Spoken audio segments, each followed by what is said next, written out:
നമസ്തേ, ഞാൻ ശിവറാം ബാബുകുമാർ. ഇന്ന് മറ്റൊരു വീഡിയോയിലേക്ക് എല്ലാവരെയും സ്വാഗതം ചെയ്യുന്നു. വൃശ്ചികം രാശിയിൽ ജനിച്ചവരുടെ ജൂൺ 15 മുതൽ ജൂലൈ 15 വരെയുള്ള കാലഘട്ടത്തിൽ സംഭവിക്കാൻ സാധ്യതയുള്ള കാര്യങ്ങളെപ്പറ്റി പരിശോധിക്കുകയാണ് ഇന്ന് നമ്മൾ ചെയ്യുന്നത്. വൃശ്ചികം രാശിയിൽ വരുന്ന നക്ഷത്രങ്ങളെന്ന് പറയുന്നത് വിശാഖത്തിൻ്റെ കാൽഭാഗം, ആനിഴം, തൃക്കേട്ട നക്ഷത്രങ്ങളാണ്.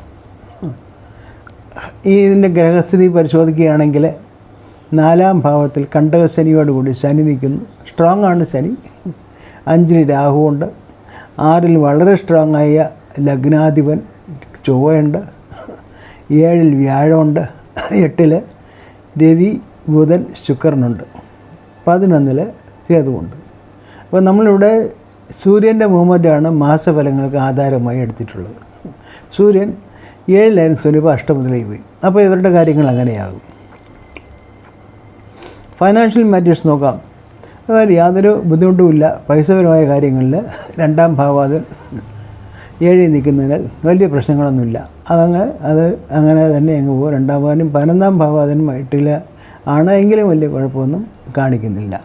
ഫൈനാൻഷ്യലായിട്ട് ഇവർക്ക് ഉള്ള വരുമാനങ്ങൾക്കൊന്നും കുറവ് വരില്ല. കാര്യങ്ങൾ നേരെ തന്നെ പോകും. പ്രൊഫഷണലായിട്ട് നോക്കുമ്പോഴോ രവിയാണ് പ്രൊഫഷണലിൻ്റെ കാര്യങ്ങൾ. അപ്പോൾ ഇപ്പോഴെങ്ങനെയാണോ പ്രൊഫഷണലായിട്ടുള്ള കാര്യങ്ങൾ പോകുന്നത് അതുപോലെ തന്നെ അങ്ങ് പോകും. അതിൽ റിസ്ക് എടുക്കാനോ ചാൻസ് എടുക്കാനോ ഒന്നും നിൽക്കണ്ട. ഒക്കെ നമുക്ക് പിന്നീടാകാം. ഇപ്പോൾ നമുക്ക് നിങ്ങളുടെ സമയം ഒട്ടും മോശമൊന്നുമല്ല. വ്യാഴദൃഷ്ടിയുള്ളതിനാൽ അഷ്ടമത്തിൽ വ്യാഴം നിൽക്കുന്നതുകൊണ്ടും 6-ൽ ചൊവ്വ നിൽക്കുന്നതുകൊണ്ടും സമയത്തിന് യാതൊരു പ്രശ്നം. രവിയുടെ മാത്രം ചെറിയ പ്രശ്നമേ ഉള്ളൂ.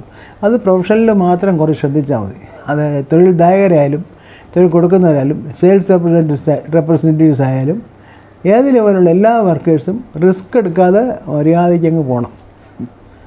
ചിലപ്പോൾ അവർക്ക് ഈ അഷ്ടമത്തിൽ നിൽക്കുന്നുണ്ട്, മേലെ എന്താ അവിടെ പോയില്ലേ എന്നൊക്കെ ചില ചോദ്യങ്ങളൊക്കെ ഉണ്ട്. ഇല്ല സാർ, പോകാം എന്ന് പറഞ്ഞ് അതങ്ങ് ക്ലിയർ ചെയ്യണം. അതാണ് വൃശ്ചികം ജനിച്ചവർ പ്രൊഫഷണലായിട്ട് വിജയിക്കാനായിട്ട് ചെയ്യേണ്ടത്. സംസാരിക്കാനും പിടിക്കാനും ഉടക്കാനും പിടിക്കാനൊന്നും പോകണ്ട, ഒക്കെ ചെയ്തോളാം എന്നുള്ള സമയമായി പറഞ്ഞ് അങ്ങ് മാറുക. അതുകൊണ്ട് പ്രൊഫഷണലിൻ്റെ കാര്യം അങ്ങനെയാണ് പറയുന്നത്. ദാമ്പത്യ കാര്യങ്ങൾ ദമ്പതികൾക്ക് നല്ലൊരു പീരീഡാണിത്. ഒട്ടും മോശമില്ലാത്ത പീരീഡാണ്. 5-ൽ രാഹു നിൽക്കുന്നതുകൊണ്ട് നിങ്ങൾക്ക് ഊർജ്ജം കൂട്ടും. പ്രേമിക്കാനും പ്രണയിക്കാനുള്ള ഊർജ്ജങ്ങൾ കൂടുതലായിട്ട് തന്നെ രാഹു തന്നുകൊണ്ടിരിക്കും. 6-ൽ ചൊവ്വയുള്ളതുകൊണ്ട് അതിനുള്ള സാഹസിക മെൻറ്റാലിറ്റിയും ഉണ്ടാവും. 7-ൽ വ്യാഴമുള്ള പറയേണ്ടല്ല, അനുഗ്രഹം ഉണ്ടാവും. ഈശ്വര കൃപ നിങ്ങൾക്ക് ഈ വർഷം നന്നായിട്ടുള്ളൊരു സമയമാണ്. 8-ൽ ബുധൻ നിൽക്കുന്നുണ്ട്, ശുക്രൻ നിൽക്കുന്നതുകൊണ്ട് അത് പ്രണയിക്കുന്നവർക്കും ദമ്പതിമാർക്കും എല്ലാം വളരെ നന്നായിട്ട് കൊണ്ടുപോകാവുന്ന ഒരു മാസമാണ്. അത് നന്നായിട്ട് ആത്മാർത്ഥമായിട്ട് പ്രണയിക്കാം, ആവേശത്തോടെ പ്രണയിക്കുക എന്നാണ് പറയുന്നത്, ആചാര്യം പറയുന്നത്. പ്രത്യേകിച്ചും ഈ വൃശ്ചിക രാശിക്കാർ ആവേശത്തിൻ്റെ ആൾക്കാരാണ്. അതുകൊണ്ട് അതെല്ലാം വെച്ചിട്ട് നന്നായിട്ട് അനുഭവിക്കുക. പിന്നെ നോക്കുന്നത് എന്താണ്, അപ്പോൾ ഫൈനാൻസ് പ്രശ്നമല്ല, തൊഴിലിൽ ശ്രദ്ധിച്ചാൽ മതി. ദമ്പതിമാർക്ക് പ്രശ്നമില്ല, പ്രണയിക്കുന്നവർക്ക് പ്രശ്നമില്ല. പിന്നെ വിദ്യാർത്ഥികൾ അവർക്ക് ആരും കുഴപ്പമില്ല. അവർ കുറച്ചൊക്കെ 6 ചൊവ്വയൊക്കെ നിൽക്കുന്നുണ്ട്, കുറച്ചുകൂടെ എനർജറ്റിക്കായി സ്പോർട്സുകാർ അവർക്കെല്ലാം കുറച്ചുകൂടെ എനർജി കൂടും. ഈ എനർജി കൂടട്ടെ, അത് യൂട്ടിലൈസ് ചെയ്യണമെന്നതിനാണ് ഞാൻ പറയുന്നത്. മുതിർന്നവരൊക്കെ ശ്രദ്ധിക്കണം. അവർ 4-ൽ നിൽക്കുന്നുണ്ട്, വീട്ടിനകത്തൊക്കെ ഈ ശനിയുടെ ശല്യം ഉള്ളതുകൊണ്ട് ചറുക്കി വീഴാനോ പിടിക്കാനോ ഒക്കെ ചാൻസ് ഉണ്ട്. അതൊക്കെ വളരെയധികം ശ്രദ്ധിക്കണം. അപ്പോൾ നമ്മൾ പൊതുവെ പറയുകയാണെങ്കിൽ ഈ 8-ലോട്ട് രവി മാറിയെങ്കിലും വലിയ പ്രശ്നങ്ങളൊന്നുമില്ല. ഒരു സമയത്ത് നിങ്ങൾ അനുഭവിച്ചുകൊണ്ടിരിക്കുന്ന ഒരു ചെറിയ രാജയോഗം അനുഭവിച്ചു തന്നെ ഇരിക്കുക, യാതൊരു പ്രശ്നമില്ലാതെ മുമ്പോട്ട് കൊണ്ടുപോകാം എന്നാണ് കാണിക്കുന്നത്. ജൂലൈ മാസം 5-ാം തീയതി കർത്തവ്യപാടാണ്. അന്നൊന്ന് ശ്രദ്ധിക്കണം. ചിലപ്പോൾ ഈ മെൻസസുകാർക്കോ അല്ലെങ്കിൽ മൈഗ്രെയിന് ടൈറോയിഡൊക്കെ ഉള്ളവർക്കെല്ലാം കൂടാൻ ചാൻസ് ഉണ്ട്. ആന്തരികമായ നേരുകളുണ്ടാകാം. പിന്നെ ഇപ്പോൾ നമുക്ക് പുറത്ത് കാണാത്ത സംഗതികൾ സ്ഥലത്ത് ചില പ്രശ്നങ്ങളൊക്കെ ഉണ്ടാകാൻ ചാൻസ് ഉണ്ട്. ചില അലർജിക് പ്രശ്നങ്ങളൊക്കെ വരാൻ ചാൻസ് ഉണ്ട്.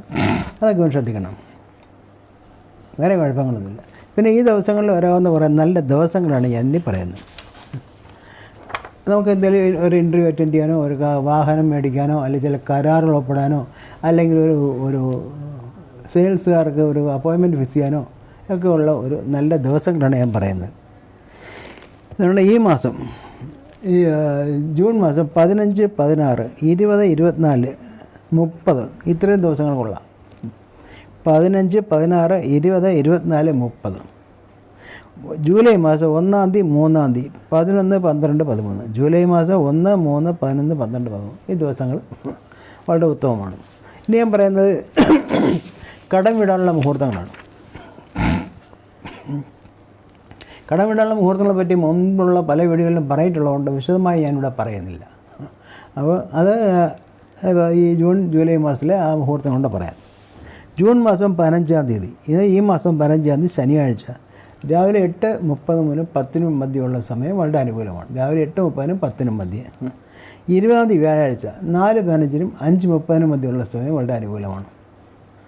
22 ശനിയാഴ്ച രാവിലെ 8-നും 9:30 മധ്യമുള്ള സമയം വളരെ അനുകൂലമാണ്. 22 ശനിയാഴ്ച രാവിലെ 8-നും 9:30 മധ്യേ.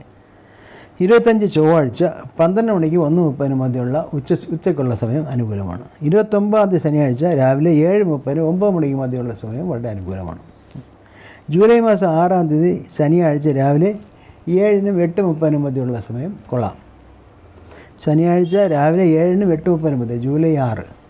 ജൂലൈ 9 ചൊവ്വാഴ്ച ഉച്ചയ്ക്ക് 1-നും 3:30 മധ്യമുള്ള സമയവും വളരെ അനുകൂലമാണ്. 13-ാം തീയതി ശനിയാഴ്ച 2 സമയമുണ്ട്. രാവിലെ 6:30-നും 8 മണിക്കും മധ്യമുണ്ട്. ഉച്ചയ്ക്ക് 1 മണിക്കും 2:30 മധ്യമുണ്ട്. എന്നാൽ ശനിയാഴ്ച രാവിലെ 6:30-നും 8-നും മധ്യേ, പിന്നെ ഉച്ചയ്ക്ക് 1-നും 2:30 മധ്യേ. ഈ സമയങ്ങളിൽ നേരിട്ട് കൊടുക്കാൻ കഴിയില്ലെങ്കിൽ ഓൺലൈനായിട്ട് അയക്കുക. GPay, ഫോൺപേ പോലെ പല പരിപാടികളുണ്ടല്ലോ. അതിനകത്ത് ഏതെങ്കിലും ഒന്നിൽ കുറച്ചെങ്കിലും എമൗണ്ട് കൊടുക്കാനുള്ള ഒരു ചെറിയ പോർഷനെങ്കിലും ആ സമയത്ത് അയക്കാനായി ശ്രമിക്കുക. ഇതാണ് എനിക്ക് പറയാനുള്ളത്. വൃശ്ചിക രാശിക്കാർക്ക് സമയം ഒട്ടും മോശമല്ല, നന്നായിട്ടുണ്ട്. അവർ അടിച്ചു പൊളിക്കേണ്ട സമയം തന്നെയാണ്. എല്ലാവിധ ആശംസകളും നേർന്നുകൊണ്ട് നന്ദി, നിർത്തുന്നു.